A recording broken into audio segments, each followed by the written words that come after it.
I've known for a while that my wife is a dirty cheater. It started with her saying that she's going to go to Target, but she would be gone 3 hours at a time and Target's right up the street. Then it started with her leaving her phone face down when she always left it up, but the one that obviously let me know that she's a dirty cheater is the fact that she turned off the location services on her phone. She said that she, quote, doesn't need to be tracked like a little kid. I mean, the whole reason we had that enabled was so she would know when I land from my business trip to know that I was safe, and now I can't even check and see if she's safe. How is that fair? Well, that's just the beginning of the story, because this one is deep, wild, and full of drama that you might not see coming. Guys, let's get into it.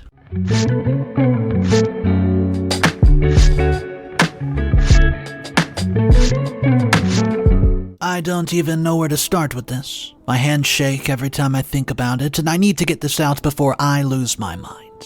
I've been lurking here for weeks, reading other people's stories, thinking mine could not possibly be that bad, but I was wrong. Jody and I have been married for 12 years. We have 2 kids, house in the burbs, the whole package that's supposed to mean something. I travel for work, corporate training gigs that pay well enough for her to work part-time, to be with the kids more. Or at least that's what I thought the arrangement was for. The morning I left for my latest training rotation back in May, our daughter wrapped her arms around my legs so tight I had to pry her off to make my Uber. Well, Jody stood in the doorway, coffee mug in hand, giving me that sleepy smile I fell in love with in college. I didn't know it would be the last normal morning of our marriage. 2 months of training meant 2 months of airports that all looked the same. Conference rooms with the same beige walls, and hotel beds that smell like industrial bleach and loneliness. But I did it for us, you know. Every PowerPoint presentation and every awkward client dinner and every 6 a.m. flight, it was all supposed to be building something. I called home every night, helped with homework over FaceTime, read bedtime stories through a screen, and Jody would update me on neighborhood drama, whose kid made which team, the mundane stuff that makes a marriage feel lived in, even from 1,000 miles away.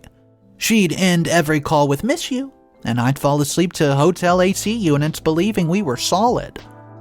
Well, then came the day in mid-July. I was home for a long weekend and we were driving to our parents' place. The kids were in the back seat singing some YouTube song, on repeat. Sun was streaming through the windshield. I remember it vividly well. She turned the music down and said casual as commenting on the weather, "I think we might be happier alone." The kids kept singing. The GPS kept talking, but something fundamental shifted in that car. She backpedaled right away, said she was stressed, work was overwhelming her, and she didn't mean it. I wanted to believe her so badly that I invented reasons why she would say something like that. Hormones? Stress? That new manager she's been complaining about, Todd? We drove the rest of the way in this artificial normalcy, but those words hung in the air like smoke from a fire. I could not see it. That night, after we got back from her parents, she announced that she was meeting friends for drinks. Oh, what friends? Oh, just the girls from work. She left at 8 p.m. in the dress I bought her for our anniversary, and she came home at 1 a.m., smelling like gin and perfume that wasn't hers. I know what you're thinking. Wake up, dude. But when you've built 12 years with someone, your brain does gymnastics to avoid the obvious, and maybe she hugged Brittany goodbye and that's why she smells different, and maybe they went to one of those trendy gin bars. Maybe. The errands started multiplying after that. Grocery runs that took 3 hours, Target trips that somehow require makeup. Her phone, which used to sit screen up on the counter, face down now. Never more than an arm's length from her at all times. Then her location disappeared from my phone. We'd always shared locations. Started when the kids were little and she wanted to know when I would land safely. It was just part of the routine. But suddenly, location not available, and when I would ask about it, she gets defensive. Said that she was tired of being monitored like a kid. I haven't even been checking it, not until it disappeared. A pattern was emerging. Every time I came home from training, she would be warm for exactly one day. Friday night, she would curl into me on the couch, and by Saturday morning, we would make pancakes as a family. By Saturday afternoon, she'd find a reason to be irritated, and by Sunday, she was planning her next girls' weekend or work thing or desperately needed me time. The White Claws, oh yeah, the White Claw can started piling up in the recycle bin, and she started to vape. Something she'd always said was trashy. Her laugh got louder around the kids like she was performing the role of mom while I watched from the audience. I kept telling myself it was the distance. Once training was done, we would reconnect. I threw myself into those last weeks of work, counting down the days until I could come home permanently and fix whatever was broken. Well, her location reappeared one weekend, and I saw her car at an address that was not the wine bar she mentioned. It was a motel off 6 interstates. My hand shook so bad I dropped the phone. But when she came home, a story intact about Helen's birthday pregame running late, I said nothing, because saying something would make it real. The Snapchat discovery happened by accident, I swear of it. She left her phone charging screen up, and I saw the notification. Not only that, it was a 47-day streak with someone named Norman from work. Norman, who she's never mentioned in 12 years of work stories. Norman, whose Bitmoji had a suspicious resemblance to every guy she dated before me. She swore up and down she deleted it when I confronted her. Watched her make a show of removing the app and found it re-downloaded 3 days later in a folder. I started photographing things, not for some grand scheme or a grand plan or anything, just because I needed proof I wasn't crazy. The missing wedding ring on her nightstand, the birth control pills that reappeared after 2 years of trying for a third, the Amazon packages with lingerie I never saw her wear. My last training trip ended September the 1st, and I came home to a house that smelled like candles, trying to cover something up, and she printed out a custody calendar 1 week on, 1 week off, colored in with our daughter's marker, just in case we need space to work on things. She said that while she slid across some picture across the counter where we would sign our mortgage papers. She said that she was suffocating. Word for word, she was suffocating. Between me and work and the kids and the house and the expectations and everything. She needed to find herself. Gosh, even typing this sounds slow, cliche. It makes me want to throw my laptop across the room, but her eyes were already gone. I was talking to a stranger wearing my wife's face. I looked right past those eyes. The same eyes I fell in love with. I'm sleeping in the guest room now. I hear her laughing on the phone at night. She doesn't even try to whisper anymore, and the kids have started asking why mommy and daddy don't eat dinner together. I don't have an answer that won't break their heart. So tomorrow I'm gonna call a lawyer. Hell, I'll call a PI. Because I need to know how long I've been living in this lie. I need to know if I'm really crazy. I do. Or if the woman I married disappeared somewhere between May and now. Replaced by someone who smells like vanilla vape clouds and stranger cologne. I don't know why I'm posting this, telling the internet my business. Maybe I just need to tell someone who won't look at me with pity. My friends all couple date with us, my family loves her, and everyone thinks we're the perfect family because we're really good at weekend soccer games and birthday parties. I need someone to tell me the truth. It's all fake, every smile, every family photo, every doing great things for asking. I'm just drowning in my own home, and she's the one holding my head underwater while telling everyone, oh, he's learning to swim. What's up, everybody? Mr. Reddito here. I have multiple updates on today's story, and wow, this one's going to take off. If you guys are new to the channel, do not forget to hit that subscribe button. The first update is titled, I Hired the PI. The truth is worse than I could have imagined, and it was posted 3 weeks after the original post. Let's jump into it. Hey, everyone. Didn't expect to be back so soon, but you all asked for an update, and honestly, writing here is the only thing keeping me semi-functional at this time. First, thank you to everybody who messaged me after my first post. Especially the guy who recommended his divorce attorney and the woman who sent me that spreadsheet template from documenting stuff. You were right, documentation is key. So I hired that PI. It wasn't just a dream, I really did it. It felt surreal, like I was cosplaying at Dragon Con as someone from a bad detective movie. The retainer was $2,000, which hurt the wallet to write, but not as much as not knowing. The guy was a former police officer, very matter of the fact, said he was an ex-Marine.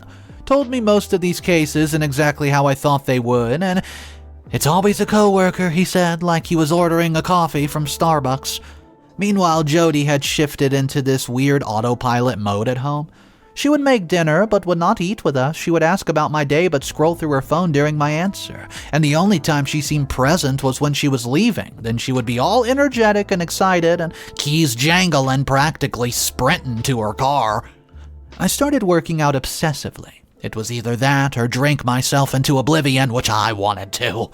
And I needed to stay sharp for the kids. The gym became my church. 3 a.m. sessions. Hell, the gym's 24 hours. The kids aren't up. Pushing weight until my body hurt more than my heart, and I lost 15 pounds in 2 weeks. The doctor even told me to slow my roll. Everyone kept saying I looked great, but funny how personal collapse can look like a self-improvement from the outside.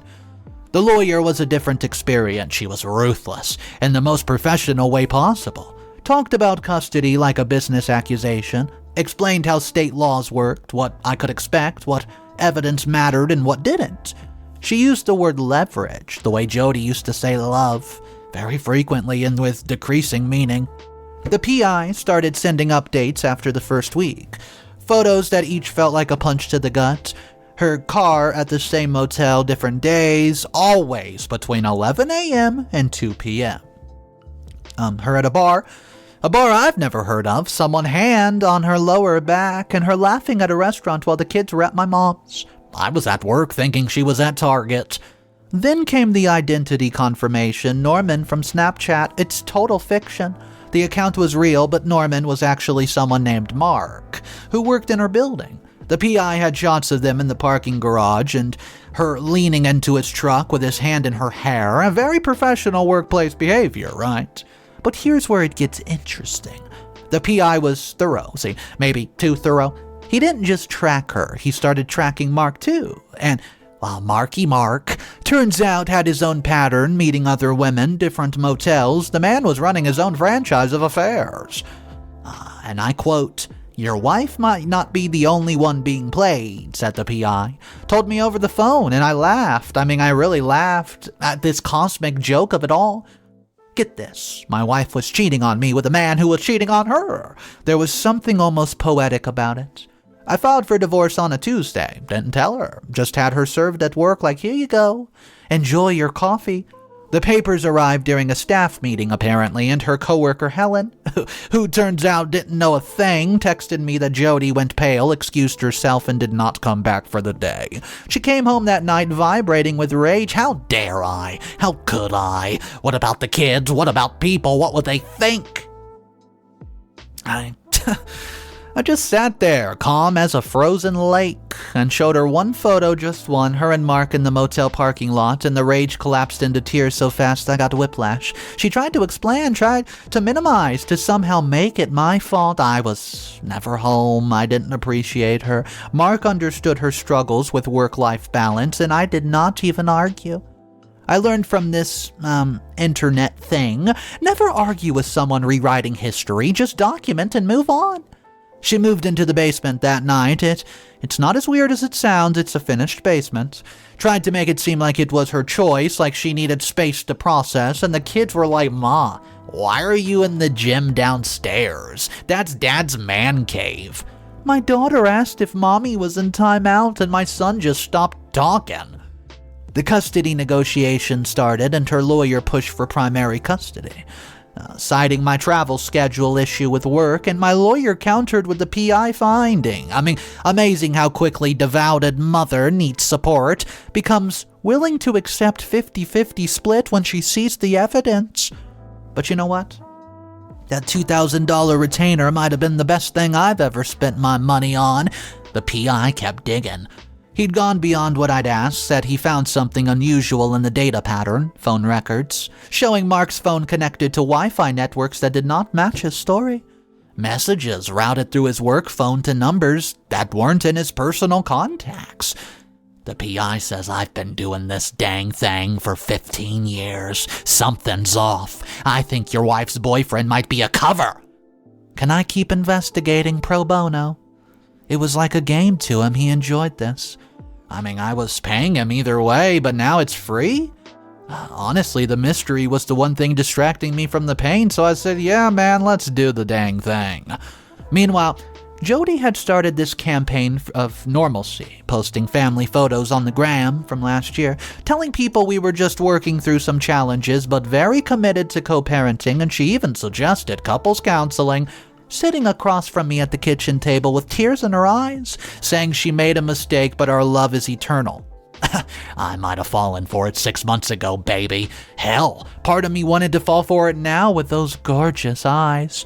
But then I remembered the motel photos, the smell of someone else's perfume, and the 47-day Snapchat streak with Norman, and the wedding ring gathering dust on her nightstand. The PI called me last week, said he needed to meet in person, says what he found was delicate, complicated, and maybe beyond what I hired him for. We set up a meeting for yesterday. Guys, I'm sitting in my car right now in the parking lot of the diner where we used to meet. My hands are shaking again, but different this time, not from sadness nor anger, but from the feeling you get when you're about to open a door that you cannot close. Well, I'll update when I can process what I'm about to learn. This is the final update. It's called The Truth About Mark. I'm so done with this. Posted 2 weeks after update 1, and let me be real, guys, you did not see this one coming. This will be my last post about this, not because I don't appreciate your support, you have all kept me sane, but because I need to close this chapter and move on. The PI and I met at one of those 24-hour open restaurants, Waffle House style, where all the truckers and insomniacs share the same exhausted air. He slid a manila envelope across the cracked Formica table, and I knew my life was about to shift again. Inside were not more photos of Jody and Mark. Instead, there were security stills from Mark's apartment building. Mark with another man, multiple timestamps, multiple days, the same man each time. The PI explained that Mark's phone records had been weird because he was routing messages through work phones and dummy accounts, not to hide an affair from a wife. Mark wasn't even married. He was hiding a relationship with someone else. The real relationship was with this man in the photos. I said, so? I didn't care about Mark's sexuality. Jody, my wife, is cheating. Well, the PI slid another photo across just when I thought he was crazy, but this one was a clear shot of the other man's face, and my blood turned to ice water. It was my brother, Todd. The same Todd who had been at every family barbecue, who taught my son to throw the dang baseball, who's been my best man at our wedding, who helped me move into this house, who sent me supportive text messages about staying strong when I'd vaguely mentioned marriage troubles. The PI kept yapping. Data patterns, phone triangulation, timeline reconstruction, but I couldn't even hear what he was saying over the sound of 12 years of memories rearranging itself. Todd was meeting Jody, Todd always being around when I traveled, and even Todd suggesting I take the promotion that required more travel. Todd and Jody laughing in the kitchen at last Thanksgiving while I carved up the turkey. I drove home on autopilot, the kids were at my mother's, and Jody's was at her book club, probably with Mark, still playing out their elaborate cover story. I sat at my house in the dark trying to understand the geometry of this betrayal. Was Mark real or just a proxy? Had Jody fallen for the lie too, or was this all part of it? Did she pay him? How long had my brother been using my wife's affair to conduct his own secret relationship? So I met Todd the next morning at a coffee shop. He looked thin, hollow, like guilt had been eating him from the inside. He knew why I was there before I said a word. He didn't even deny anything, didn't try to explain or justify, just sat there, hands wrapped around a coffee cup he never drank from, and waited for whatever I was going to do. But I didn't do anything. Didn't yell, didn't hit him, didn't even ask why, because the why doesn't matter anymore. The man sitting across from me wasn't my brother. Maybe he never was. I left him there with his cold coffee by now and a silence in the air that could, well, I don't even know. The divorce proceedings accelerated after that. Jody's lawyer stopped fighting once they realized the full scope of what the PI uncovered. I mean, this guy is like a spy. We settled on 50-50 custody, equal asset split, no alimony, clean break. Jody tried to talk to me once more before moving out, stood in what used to be our bedroom, crying real tears this time, saying she'd gotten lost somewhere. That Mark had made her feel young again, desired, free from the weight of the mortgage payments and the meal plan. She didn't know about Todd. She's been played as I had. I believed her, and somehow this made it worse. She moved out on a Thursday, left half the closet empty. Her absence was measured in vacant hanger. The kids, they helped her pack, treated it like an adventure.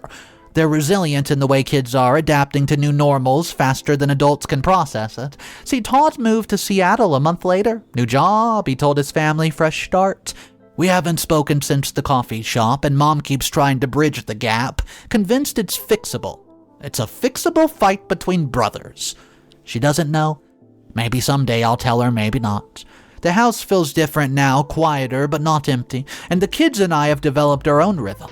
Pancakes for dinner on Wednesday. They love chocolate chip. Movie nights on Friday. Lazy Saturday mornings that stretch past noon. I'm teaching my daughter to play the guitar. My son and I are building a model rocket. Small things that feel like reconstruction. I'm in therapy now, twice a week, with a woman who doesn't flinch at family betrayals and broken trust. We're working on something she calls radical acceptance, acknowledging what happened without letting it define what happens next. Well, the anger is mostly faded into the air. Sometimes it flares up, like arthritis, and when I see Todd's old baseball glove in the garage, when Jody drops the kids off wearing perfume I don't recognize, and when I pass that motel on the interstate, but mostly I just feel crystal clear, baby. Like I've been swimming underwater for years and finally broke the surface to breathe. I know you all want some dramatic ending, some grand confrontation or revenge or reconciliation or something along the lines, but life is not internet drama even when it feels like it is. Sometimes people betray you in ways you can't imagine, and that's that. Sometimes your brother, sometimes your wife, detonate your life for reasons that have nothing to do with you. And sometimes the best response is to simply rebuild brick by brick into something they can't touch. The kids are thriving. They're kids. I'm dating myself right now, learning who I am when I'm not trying to hold together a marriage that was already ashes. I woke up without checking anyone's location. I didn't even check my phone. I fall asleep without wondering where anyone is. Last week, my daughter asked if Mommy and Daddy would ever live together again, and I told her no. But that we'd always be her parents, and she just nodded, then asked if we could have ice cream for breakfast, and we did. This morning, I took off my wedding ring, and it felt pale. It left this weird mark on my hand, an indent, a ghost of promises that could not survive the weight of reality. The mark will fade. Everything does, eventually. Even pain, even betrayal, even the hollow feeling of discovering the two people you trusted most were using each other, and you? As a prop in their own desperate fiction? Well, I'm done looking backwards. There's nothing there but wreckage and questions that don't have satisfying answers. Forward is where my kids are, and forward is where I'm going. The hell with it. Thanks for listening, guys. Take care of yourself in this world. Trust your instincts, and if your spouse's location suddenly disappears from your phone, don't wait as long as I did to ask why. Oh man, today's story was a wild event. I do want to talk about two comments that I've come across. As usual, I like to pick a comment that supports OP and a comment that does not support OP so we can see both sides of the story. However, it was pretty hard to disagree with OP on this one. Come on. But let's jump into the first comment. It says, "Holy crap. This is one of the most devastating betrayals I've ever read, and I've been on this website since 2012. The fact that OP held it together for his kids while discovering his brother was using his wife's affair as a cover for his own relationship is superhuman level of restraint. everyone attacking OP for giving up too easy clearly hasn't experienced this level of deception. We're not talking about a simple affair here. We're talking about two people he trusted most in this world, constructing this elaborate lie that destroyed multiple lives, well, including OP's. The brother attending the family barbecues, teaching OP's son baseball, and sending supportive texts while literally facilitating the destruction of OP's marriage is sociopathic level behavior. Well, before anyone says he should have fought for his marriage, fight for what, exactly? A woman who was meeting strangers at motels while he was working to support their family. A brother who suggested he take more travel to work, knowing it would give him more access. And of course, OP's response was measured, mature, and focused on what mattered, his children's well-being. That's the most important part. The fact that he did not burn everything to the ground shows more character than his ex-wife and brother combined will ever have. Sometimes the strongest thing you can do is walk away with dignity intact, and that's exactly what OP did. Those kids are lucky to have at least one parent who puts their needs above revenge fantasies, and, well, that's that. Guys, I do agree with almost everything of that comment. Yeah.